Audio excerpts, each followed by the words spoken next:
ওই শ্বশুর শ্বশুর কোন আছেন তোমরা বাইরো এই যে তোমার জন্য আমরা 1 লাখ টাকা নিয়ে এসেছি এক বছর ধরে আমরা এই দিনটা ওয়েট করেছি আর তোমার শর্ত মতো 1,000 টাকা ফুল করে নিয়েছে দেখো সুন্দর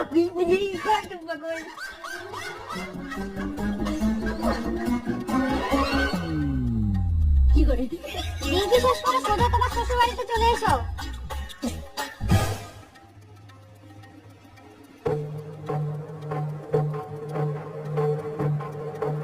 কি করে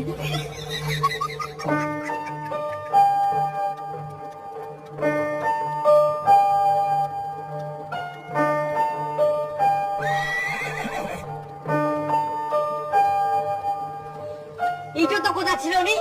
না মানে ওর বিয়ে হয়ে গেল আর কি